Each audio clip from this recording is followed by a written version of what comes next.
अब माध्यम इस बार शर्मा जी बने, अगली बार कौन बनेगा ये तो मां जाने।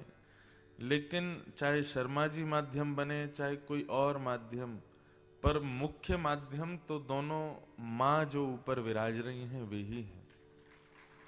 उन्हीं की ही इच्छा से यहां पर ये वैदिक वांग्मय का सर्वोच्च सदग्रंथ विराज रहा है। इस बार मालवार के क्षेत्र में मेरा बहुत आना हुआ। 2022 की सबसे पहली कथा मेरी हुई खंडवा में। 1 से 7 जनवरी तक खंडवा आए।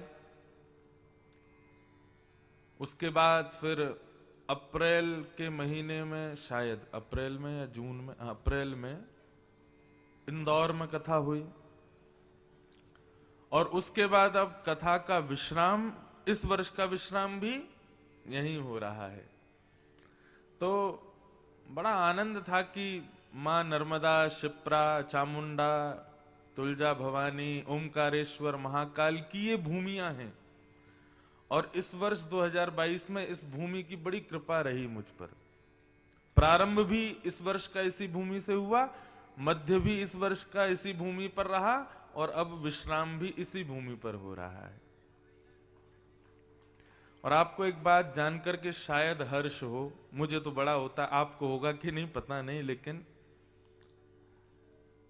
ये जो इंदौर के क्षेत्र की जो भूमि है, इसकी आज से कृपा नहीं है, मेरे जन्म की कृपा भी इसी भूमि की है मेरे ऊपर। कल रात्रि मुझे बहुत जरूरी काम से इंदौर भागना पड़ा, और वो काम कुछ और नहीं था, हम बता दें थोड़ा सा। अब इतना कम समय रह गया, उसमें क्या सुनाऊं मैं, थोड़ा हम लोग बात ही कर लेते हैं आपस में और फिर सूची तो कहेंगे कथा की। 1994 में पूज्य पिताजी महाराज की इंदौर में कथा हुई। तो इंदौर में एयरपोर्ट के पास में एक स्थान है, उसका नाम है विद्याधाम। विद्याधाम जो है श्री सरस्वती जी का स्थान है, और वहां एक महापुरुष विराजते थे। नाम तो उनका जो भी था महापुरुष का, लेकिन इस क्षेत्र के लोग उनको भगवान कहकर के पुकारते थे। तो 94 में, मतलब मेरा जन्म नहीं हुआ था, मेरा जन्म 96 में हुआ। तो तब पिताजी की कथा हुई थी, तो मां भी मेरी साथ में आई थी, और मेरी मां का नाम भी नर्मदा है।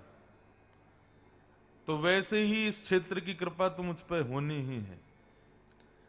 तो हमारी मां जब आई, तो वो जो भगवान जिन्होंने पिताजी की कथा करवाई थी, बड़े दिव्य तेजस्वी महापुरुष, और सरस्वती जी की बड़ी कृपा थी उन पर। तो मां ने जब उनको प्रणाम किया, तो वे बोले कि 97 में ठाकुर जी ने हमको दूसरी डेट दी है कथा की, और तब आपका पुत्र आना चाहिए कथा में। तो हमारी मां ने कहा कि महाराज जी मेरे तो 3 बेटियां हैं, बेटा तो है नहीं। तो महाराज जी बोले कि 97 में जो हमारे यहाँ कथा होगी, उसमें कृष्ण जन्माष्टमी जन्मोत्सव वाले दिन पंडाल के प्रमुख द्वार से जब डलिया आएगी, उसमें लाला के रूप में आपका ही पुत्र आएगा। श्रावण कृष्ण नवमी तिथि बता दी मां को, श्रावण कृष्ण नवमी के दिन आपके घर पुत्र होगा। और मेरी तिथि, जन्म तिथि यही है, श्रावण कृष्ण नवमी 96, और ये बात है 94 की।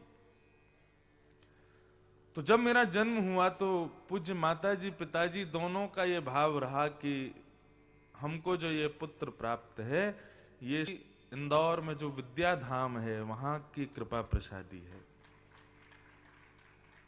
अब मैं जन्म लेने के बाद 97 में इंदौर आया था, उसके बाद सीधा मैं इंदौर आया 2016 में, तब मैं विद्याधाम गया था। तो भगवान तो बहुत वर्षों पहले ही परम पद उनका हो गया, परंतु उनके शिष्य परिकर सब जानते हैं कि ये इंद्रेश जी जो हैं, ये हमारी सरस्वती मैया के ही प्रसाद हैं। तो 2016 में मैं गया था, तब से अब तक मैं इंदौर कम से कम 10 बार आ गया, लेकिन विद्याधाम नहीं गया। कल कहीं जाने का कोई क्रम नहीं था, क्योंकि आज निकलना है। तो कल रात्रि बड़ा व्यस्त था, एक गुना से भैया आए थे, रात में 3 बजे तो मैं सोया कल, तो बड़े काम थे कल करने को। लेकिन कथा में आने से पहले एक बालक विद्याधाम का आया, और जब वो आया तो आकर के इतना भावुक, कंठ उसका भरा हुआ। मैंने कहा क्या हुआ भैया बताओ। बोले महाराज जी मैं सो रहा था तो स्वप्न में भगवान आए थे, जो महाराज जी थे, और भगवान आकर के कह के गए कि इंद्रेश इस वर्ष 3 बार इंदौर आया लेकिन विद्याधाम नहीं आया। अब उनको कैसे पता? बोले स्वप्न में आकर के महाराज जी ने आग्रह किया कि इंद्रेश को कहो कि वो हमारी सरस्वती विद्या देवी का ही प्रसाद है, अब इस वर्ष की अंतिम कथा वो करके वापस वृंदावन जाए, उससे पहले मां को प्रणाम करे, मां उसको याद कर रही है। कल रात कथा करके जो मैं भागा हूं इंदौर, और वहां पर असंख्य लोग उमड़े थे मिलने के लिए, और जब जाकर के वहां प्रणाम किया तो लगा मेरी वास्तविक मां मेरे सामने बैठी है, जिनकी कृपा से आज मैं कथा कह पाता हूं। ये किसकी कृपा है? सरस्वती की तो कृपा है। कथा कहना, सुनाना, लोगों के हृदय में भक्ति प्रकट करना, कीर्तन गाना, पद गाना, ये सरस्वती की कृपा ना हो। नहीं तो आप यदि मेरी दिनचर्या देखें तो ना तो मैं रियाज करता हूं, ना मैं समय पर सोता हूं, ना समय पर भोजन करता हूं, लेकिन फिर भी ये कंठ यदि सुधरा हुआ है तो ये सरस्वती की कृपा है, और ये उन्हीं विद्या देवी की कृपा है। कल रात्रि जाकर के मैं बड़ा भावुक हुआ, मां को प्रणाम किया, और इस भूमि को प्रणाम किया, मालवा की भूमि को, क्योंकि इस भूमि की मुझ पर बड़ी कृपा है। महाकाल की, ओमकारेश्वर की, तुलजा भवानी और चामुंडा देवी और मां विद्या देवी, इन सबकी कृपा, नर्मदा की कृपा, शिप्रा की कृपा से ही मैं कथा कह पाता हूं। इसलिए आज अपनी इस कथा के विश्राम में मेरे वास्तविक श्रोता और मेरे वास्तविक कर्णधार, इन सबको मैं भूरी भूरी प्रणाम करता हूं।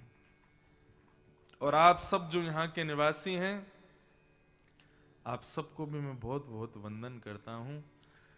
विगत 7 दिनों में कई भाव कहे, कई भाव रह गए, कई भावों का स्पर्श हुआ, बहुत कुछ हुआ। यदि किसी प्रकार वाणी की कोई त्रुटि रही हो, या किसी को किसी प्रकार का क्षोभ इस व्यासपीठ के वचन से हुआ हो, तो आप सब लोग सब मां से प्रणाम करके प्रार्थना करें कि बालक को क्षमा करें। आज कथा का विश्राम दिवस है।